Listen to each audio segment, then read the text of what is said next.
Hi, it's Paris from EpicReviewGuys, and sadly my Nexus 5 phone, it's on life support, it's having a number of issues, but at least it lasted a year and fell apart right when they're to release the Nexus 6, which I was looking forward to buying and decided I'd just keep this one alive until I could get a Nexus 6.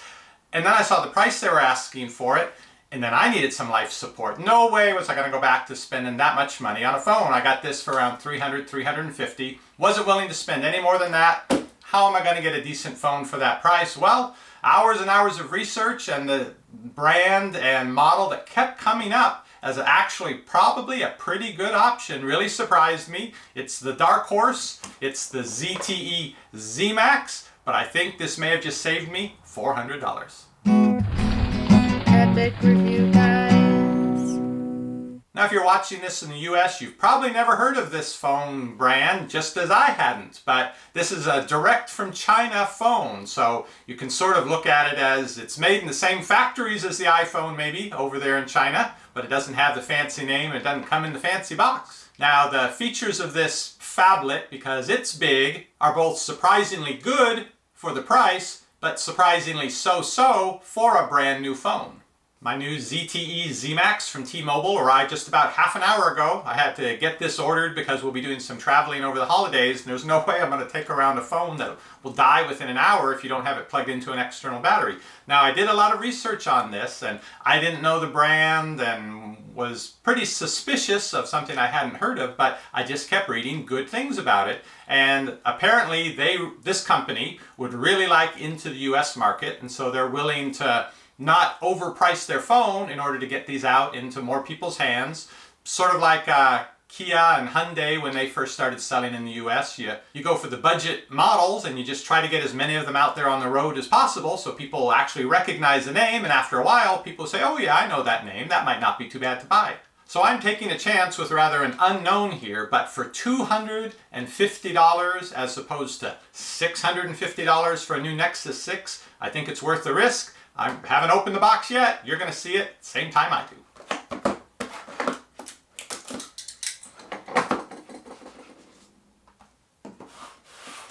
Big phone, square phone. I knew that though. I didn't want a phablet. I really wanted the Moto G. Almost went that route, but that 4.5-inch screen for the LTE model, the eyes just say, nope, can't do that anymore. 5 inches is the minimum.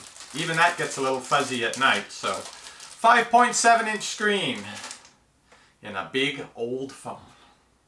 The other must for me was, even if the phone's heavy, a big battery, something that's really going to last a whole day, because I'm tired of these. Well, it lasts the whole day for the first month that you have it, but then once the battery gets a little worn down, you find yourself having to charge it in the middle of the day. Is it really that big? Well, here's my Nexus 5-inch screen. Was considered fairly large in its day a year ago. And here's the ZTE ZMax with the 5.7-inch screen. This one is, whoa, so much heavier. Also in the box, the charging adapter, the cable, a little tool for popping out the tray to put in the little SIM card, which they included also. So the way they keep the price down on this, what could be arguably a contender to the latest Galaxy Note or the large new iPhone 6, is they don't use cutting-edge hardware. It has a quad-core processor, but it only runs at 1.2 gigahertz instead of, I don't know what they're up to now, 2.7 or something on the flagship models from other companies. So you can get those old quad-core processors much cheaper apparently, has somewhat less memory, has a 720 screen instead of a 1080 or Retina type display, but it's a big screen and that's what matters more to me. So from what I've read, nothing about this is great, except I guess for the price, but everything else about it is good. It has a camera that works pretty well, the screen is bright enough, it has enough memory, a fast enough processor, unless you're doing some real intensive games or something. And so that's really what I need in a phone, rather than the cutting edge phone if it means I've got to pay that cutting edge price. For the micro SIM card, pop that out using a tool. Underneath that is the power button.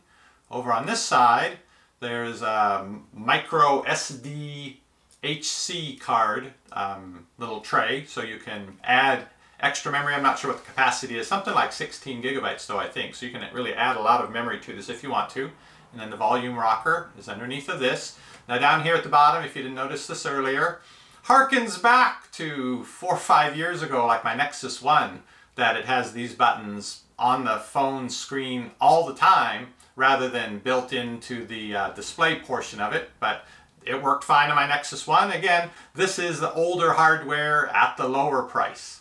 Over here you can see the camera and the flash. Okay, the ZTE ZMax took about an hour to charge up from what I would guess is about half charged, which is usually how they send it. So that's a good sign of it not taking too long to charge.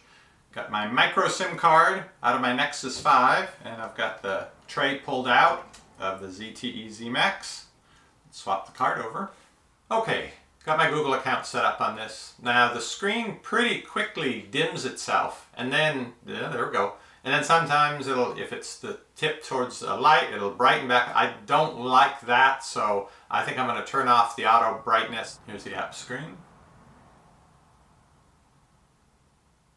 Let's look at settings.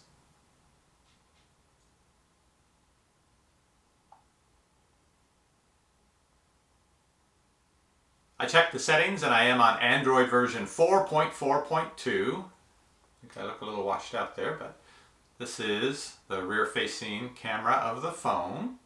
This is definitely not the standard, very basic Android camera app. I brought up mode, and you have a whole bunch of modes in case you don't think the camera can quite figure out the scenario you're trying to take a picture in. You can set it right here. Taking a look at storage space, again, you can put a micro SD card in this and add some storage. It comes with 16. It looks like about 5 of that's being used by the operating system. I haven't downloaded any apps or anything yet. Video is HD by default, 1920 by 1080. I'm downloading Hill Climb Racing. That's about the most intensive game that I play, so I want to see whether it can handle that game okay or not. Seems somehow a little blockier than I'm used to seeing it on my phone, but the game doesn't play choppily. It's just, I don't know, I guess it's either the color or the resolution, with it being the 720 instead of the 1080 that I'm used to. Browser works fine, seems pretty quick. Of course, our website is pretty simple. And if you zoom and zoom and zoom, I still don't see pixelation on the letters. They still seem pretty good to me. Maximum volume, full screen. Treats from around the world that they're going to send us once a month, and we get to try out foods from other countries. We're very excited about this. The ZMax is surprisingly nice for watching YouTube videos. I assume Netflix will be the same. The big screen really is nice when you're watching something.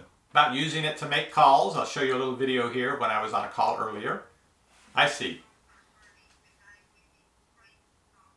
Oh yeah, that's true.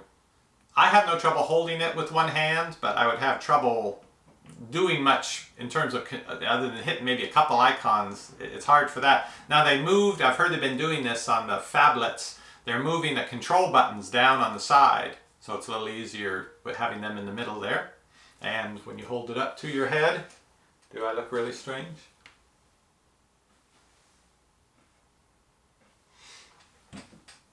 The sound was clear, talking to my wife, and she had no trouble understanding me, so it seems to work fine as a phone. It seems to work fine as a portable tablet. The screen size is very nice. It's bright enough for me.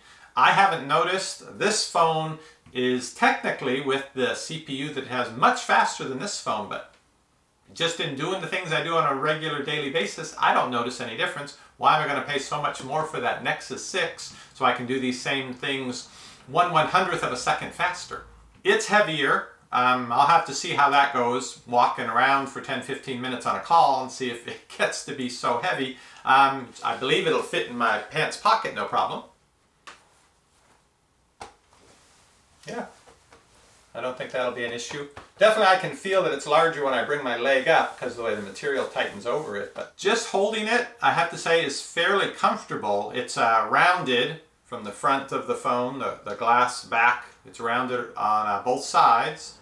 Top and bottom very slightly, but where you're going to be holding it most of the time, it's nice. It just, the hand fits right there. It's It's a plasticky backing. So there's certainly trade-offs for a $250 phone, but the experiment begins today with the ZMax ZTE. I'll report back, let you know once I've had a week or two of using it, if it's still comfortable, if I have regrets, if I think it would be better to go ahead and spend the $650 to get the latest Nexus 6 or the latest Samsung phone, or whether $250 will buy you a phone that for most purposes works just fine. Shopping is easy when you know what to buy. At EpicReviewGuys, we give it a try.